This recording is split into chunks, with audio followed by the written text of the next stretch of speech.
Hello, YouTube.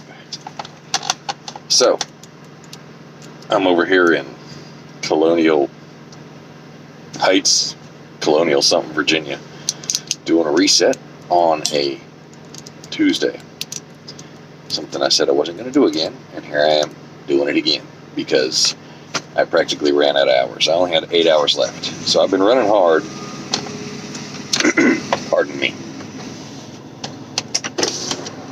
Too much racket going on around here. So I've been running hard to keep up, and I took a short run tail end of the week. I know I haven't done these numbers, so let me do this real quick and I'll tell my story. So, because it's been rough, I tell you, trying to get out of the way, trying to keep up with everything and still make do with trying to keep up on gross is getting rougher and rougher, and that's to be expected with the way the freight's running right now. Anyway, so I didn't do all of week 14 last time. I gave my quarter numbers in week 13. So we'll do 14, 15, 16 since this is the end of 16. And I'm not going to break it all the way down. I'm just going to break it down a little bit. You make of it what you will. Put your own little numbers in there because everybody's numbers are going to be different. Just, like if you're going to think you're going to... Right now, the rumor is that... Oh, let me do this first. Week 14, 240901 on 1,692 miles for $1.42 a mile. Expenses were 97 cents a mile. Fuel was $4.69.28. I was only filled up twice for about 28 cents a mile in fuel. Week 15 was 33.83.05 on 1,979 miles at $1.71 a mile.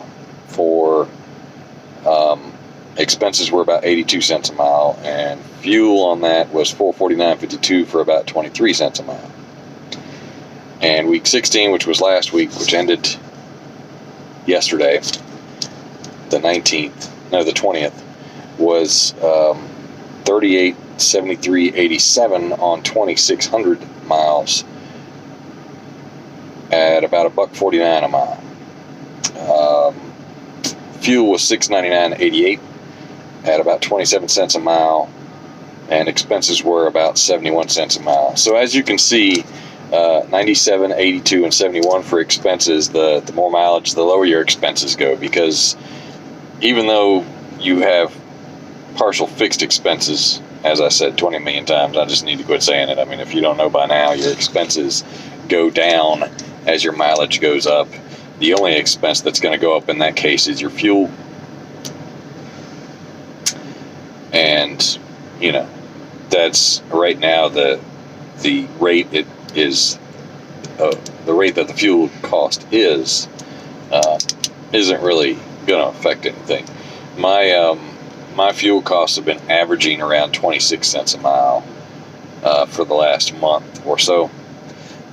So I did my figuring my daily expense rate, or my daily rate that I need to get to cover fuel on 3,000 miles, which perished the thought of me doing 3,000 miles. I don't do that. And if any of y'all know how I run, you know I don't do that. I have to change my running pattern because freight's just not there. Well, if you lose a back end and you can't recover, the freight's not there. So you have to do what you can to make it. Like the end of last week, I had finished in Napoleon on Saturday. I don't know, whatever day it was. I finished in Napoleon, and I couldn't find anything. Now, I had spoken with James on the phone, and he had found a decent trip, but by the time I was able to get to it, it was gone. So, whatever. I took a load to Pennsylvania, and you guys know me. I don't mind running Pennsylvania, Virginia, but I've been done with it. I'm done with Pennsylvania. I'm done with Virginia. Although this load paid $960 or $962, whatever. It was heavy, and I was dodging tolls because I don't pay tolls. So it sucked. It really sucked. I got there with like 6.7 miles per gallon. Anyway, so I took that load, and then I took another load to back it up, and then I took a really short pallet run. Little did I know, because I haven't gone that far into Virginia. I went along the coastline.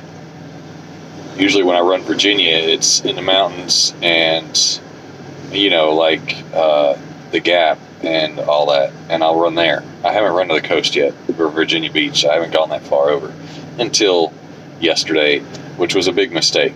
I had $43 in tolls just to cross that stupid bridge. And it wouldn't have been so bad if it was sunny. I wouldn't have minded, but whatever. It was supposed to make, after fuel, I should have made $270 on that load. I made $271. I think I made $165 after tolls, because I had, it might not have been 90. It might have been 86, because I didn't pay a toll after I got off the bridge like Toll Guru thought I was going to, because I took a different way once I got off the bridge. So, I like it. It was cool. It was different.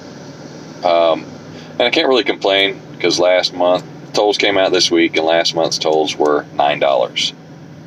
That's right, $9, guys, on a non-toll paid driver. So as you can see, dodging tolls and still grossing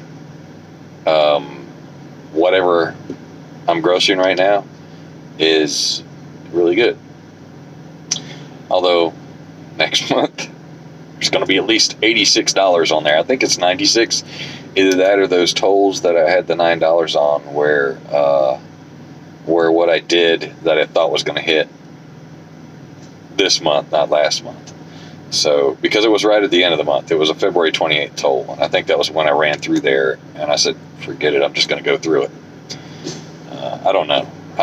With no traffic, jumping through Chicago at 45 miles an hour, no big deal. And as you can see, still making that money if you know what you're doing. Now, once traffic picks that back up, I don't plan on, I might go through Chicago every now and then. I'll skip it. I don't mind doing $100 or so in tolls. Anyway, I'm trying to keep an eye on my time, because my church is going to start in like 20 minutes, and my wife wants me to call her when that gets ready to go, so we can just roll on and watch it together. My quarter numbers. Now, one of the things I did notice in James's spreadsheet is if you try and get a breakdown of what you're actually making, this is for those guys that have the spreadsheet, if you got it. If you try and get a breakdown on your quarter numbers, you're not going to get a really good accurate number, because the mileage at the bottom, to keep the format on the formula, they had to put 0 for starting miles and 100 for ending miles. And if you look at it, that'll put your quarter numbers, like this is only the third week in a quarter, but that's going to add about 1,200 extra miles onto your quarter numbers, and your numbers will be lower. So mine was showing $1.33, which I knew wasn't right. So what you can do, if you want to know your quarter numbers, if you don't, or if you don't want to mess with it, if you're not good with spreadsheets, make a copy of it before you do this. That way, if you screw it up, just leave it alone and bring the copy back up and forget about it.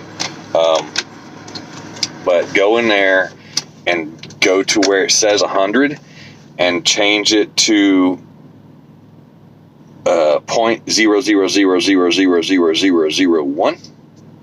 I don't know. Put like 8 or 10 zeros in there, and then a 1, and then hit enter. That'll make that number a 0 if you got it set to 2 decimal points. But there'll still be a number in there, but that number will be so small it will not affect your end numbers for the quarter numbers. And then highlight that box, copy that, go to the next box over, highlight that, drag the highlight all the way to the end of the 52 weeks, and then hit paste, and all those numbers will end up to be 0. And then you can look at your quarter numbers, and you'll see that the quarter number has jumped exponentially. At least by this point, it being the third week, it should jump at least 20 cents, because you're not adding another 1,200, miles that are not accounted for currently. Or you could just take, find out how many miles are left in the month and subtract that many miles from the current mileage that you just entered for that week. 6 of one, a half dozen the other, and that way it doesn't affect your spreadsheet a huge amount. You just got to remember to fix that the next time. So I just put a fraction in there, and that way I ain't got to worry about it. And my spreadsheet is set to 2 decimal points, and that way I don't even see the 0.0000001. Okay, so anyway, freight's getting rough out here, so you got to run by day rate pretty much. This mileage rate, it's not going to work. My short runs aren't going to work. I mean, they will, but I got to plan way out. Like James said, the best thing to do right now is plan way out.